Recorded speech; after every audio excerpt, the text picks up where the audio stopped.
اب آپ ملاحظہ فرمائیں کہ شب ہجرت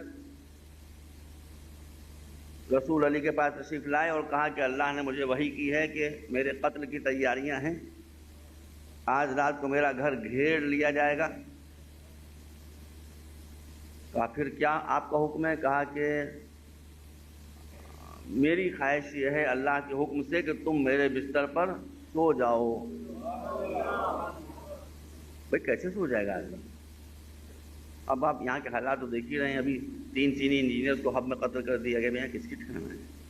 کوئی آدمی مجھے یہاں سے پکڑ لے جائے ادھر جنگل میں کہیں اور لے جا کر وہاں مجھے کسی پلنگ پر لٹائے اور لٹانے کے بعد میرے سینے پر کلاشن کوف رکھے اور کہ ہم تم سے کچھ نہیں چاہتے، نہ پیسہ چاہتے ہیں، نہ روپیہ چاہتے ہیں، نہ سونا چاہتے ہیں، نہ چاندی چاہتے ہیں، یہ کلاشن کوف تمہارے سینے پر رکھی ہے اور ہم تم سے کہہ رہے ہیں سو جاؤ۔ اب کیسے سو گا آدمی؟ سو سکتا ہے آدمی؟ میں کہوں گا بھائی یہ کلاشن کی نال نہیں ہے، ملک الموت کی آنکھ ہے، پہلے اس کو ہٹاؤ یہاں سے۔ میں کیسے سوؤں گا؟ ایک کلاشن کوف ہو تو بیٹا کوئی نہیں سو سکتا۔ کلاشن کوف کے سائے میں کون سو گا؟ میں کہوں آپ 3 دن کھڑے رہیے، میں نہیں سو پاؤں گا، میں سو نہیں پاؤں گا۔ ایک ہتھیار اگر ہو تو آدمی نہیں سو سکتا، وہاں 40 تلواریں۔ اور فرمائیے گا، علی پوچھتے ہیں کہ یہ فرمائیے کہ اگر میں آپ کے بستر پر سو جاؤں تو آپ کی جان بچ جائے گی؟ میری کا تو سوال ہی نہیں ہے، آپ کی جان بچ جائے گی؟ رسول نے کہا ہاں اللہ نے وعدہ کیا ہے کہ تم اگر میرے بستر پر سو جاؤ گے تو میری جان بچا لے گا۔ کسی نے کہا نہیں تھا، قرآن میں حکم نہیں آیا تھا، میں پوری ذمہ داری سے کہہ رہا ہوں، رسول نے حدیث میں کہیں نہیں فرمایا تھا، مگر جیسے ہی رسول نے فرمایا کہ ہاں میری جان بچ جائے گی، ویسے ہی علی نے تاریخ اسلام میں پہلا سجدہ شکر کیا۔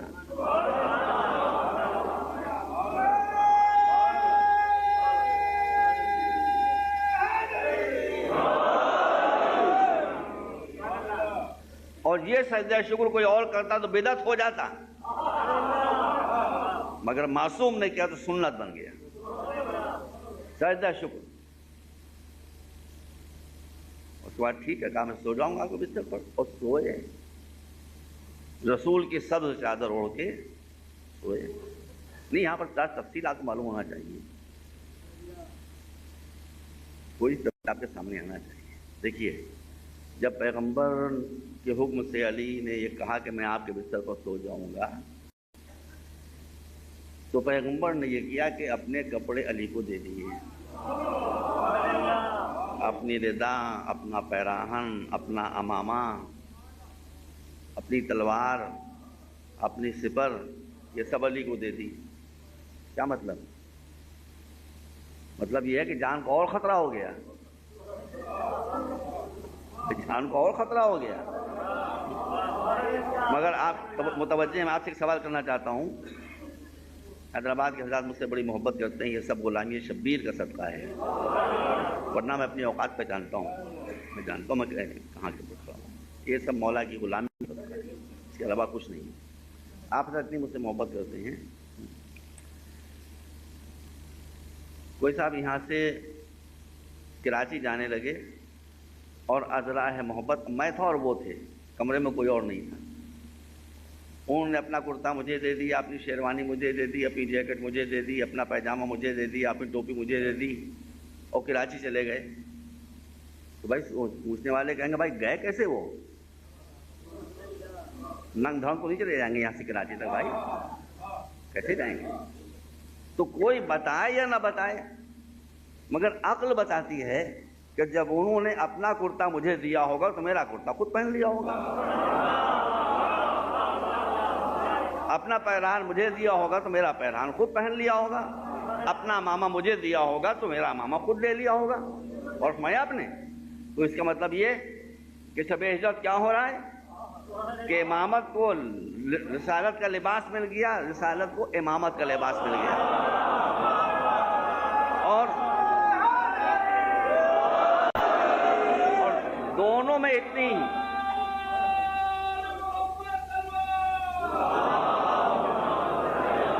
بس دنیا دیکھے، علی اور رسول کے سن میں 30 سال کا فرق تھا، 30 سال کا فرق تھا، مگر علی اور رسول میں 30 سال کا فرق تھا، امامت اور رسالت کے قد و قامت میں فرق نہ تھا۔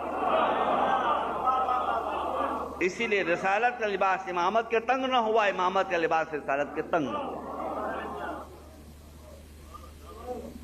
بس اب علی نبی کا لباس پہنے ہوئے، نبی کے بستر پر نبی کی چادر اوڑھے ہوئے آرام کر رہے ہیں۔ ابھی تک خیریت ہے۔ کیا خیریت ہے؟ خیریت یہ ہے کہ بھائی لباس نبی کا ہے، چادر نبی کی، امامہ نبی کا ہے، سپر نبی کی ہے، تلوار نبی کی، صورت تو نبی کی نہیں ہے۔ تو مشرکین آئیں گے اور چادر الٹیں گے تو پہچان لیں گے بھائی تو کوئی اور ہے، مگر رسول نے وہی صحیح کسر ہی پوری کر دی۔ فرمایا کہ تم جب میرے بستر پر لیٹو گے تو اللہ تم کو میری شبیہ بنا دے گا۔ اب توجہ فرمائیے گا، یہ بات میرے ذہن میں ابھی میں ممبر پر جھوٹ نہیں بولتا، اب یہ میرے ذہن میں بات آئی ہے۔ آپ نے فرمایا، رسول نے کیا فرمایا کہ جب تم میرے بستر پر لیٹو گے تو اللہ تم کو میری شبیہ بنا دے گا۔ تو اب اگر ہم شبیہ بنائیں تو اسے بدعت قرار نہ دیں، پہلی شبیہ تو اللہ خود بنا رہا ہے۔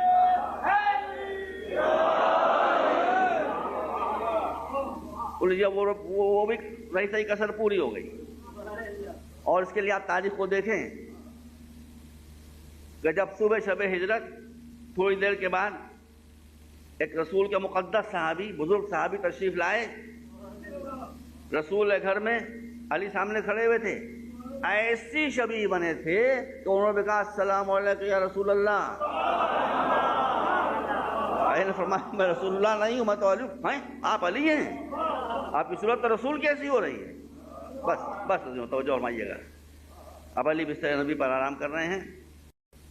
میں کہاں لے کے جا رہا ہوں آپ کو کہ خالق کا کوئی مثل نہیں، قرآن کا کوئی مثل نہیں۔ اب علی نبی کے بستر پر آرام کر رہے ہیں، ادھر ایک مرتبہ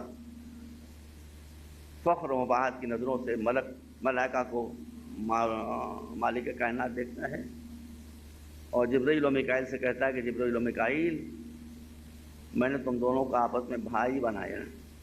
اب وہ اللہ بھائی بنا دے، بھائی بنا دے یا بیٹا بنا دے، بھائی بنا دے یا بیٹا بنا دے، اس کو تو کوئی روک نہیں سکتا۔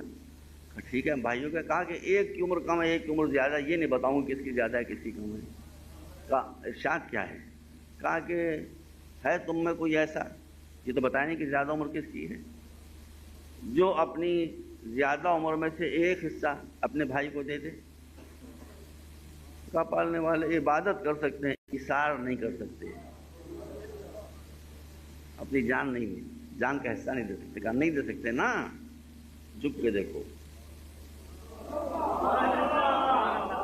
میں نے علی کو محمد کا بھائی بنایا اور وہ اپنی جان میرے حبیب پر نثار کر۔ جاؤ، آج زمین کا مرتبہ عرش سے زیادہ ہے، وہاں جاؤ۔ دیکھیے ملائکہ فقط عبادت کرتے ہیں، دوسرا کوئی کام نہیں کرتے۔ کہا جاؤ علی کی حفاظت کرو۔ جبرائیل و میکائیل آ گئے، ایک پائتی کھڑا ہو گیا، ایک سرانے کھڑا ہو گیا۔ امین وحی حضرت جبرائیل سرانے کھڑے ہو گئے اور سرانے کھڑے ہونے کے بعد فرماتے ہیں بخن بخن۔ یہ بخن بڑا خطرناک جملہ ہے بھائی، یہ کہیں گڑبڑ بھی اس نے کی ہے بہت زیادہ۔ بخن یبنا ابی طالب، مبارک ہو ابو طالب کے بیٹے، ان اللہ من مثلو کا ان اللہ یباہی بکل ملائکہ۔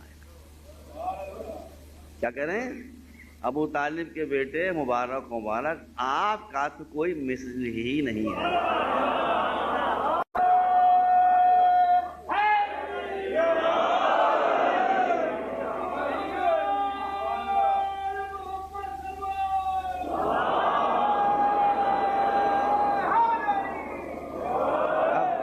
دو تین باتیں یہاں پر سن لیجیے۔ کیا کہتے ہیں؟ ابو طالب کے بیٹے مبارک آپ کا کوئی مثل نہیں ہے۔ ایک آدمی تھا، ارے بھائی شیطان گھر میں رحمان وہی کرتا ہے، باپ کرمنل تھا، چور تھا، قاتل تھا، بیٹا پڑھ لکھ کے اور بڑے بڑے اونچے اونچے امتحان دے کے اور گورنر ہو گیا سندھ کا. آپ پہنچے مبارکباد دینے کے لیے، فلاں چور کے بیٹے مبارک ہو، فلاں قاتل کے بیٹے مبارک ہو، فلاں ہسٹری شیٹر کے بیٹے مبارک ہو کہ آپ سندھ کے گورنر بن گئے. وہ کہا نکالو ان کو یہاں سے. ارے بھائی مبارکباد کے موقع پر دکھتی ہوئی رگوں کو نہیں دبایا جاتا ہے. میں کہتا ہوں جبرائیل یہ آپ کیا کہنے ہیں بھائی؟ یہ کہیے کہ ابو الحسن مبارک ہو، یہ کہیے مولا کائنات مبارک ہو، یہ کہیے علی مبارک ہو، یہ کہیے کہ حامل لواء حمد مبارک ہو. القاب کو کمی ہے، سب کچھ چھوڑ کے آپ کیا کہہ رہے ہیں؟ کافر باپ کا نام لے رہے ہیں.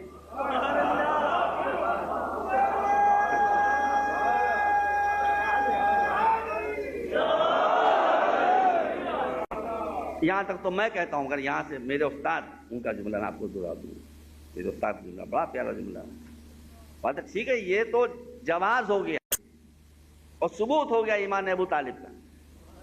جب کافر ہوتے تو مقام مذہب میں ابو طالب کا نام نہ لیا جاتا. لیکن ضرورت کیا تھی کہنے کی؟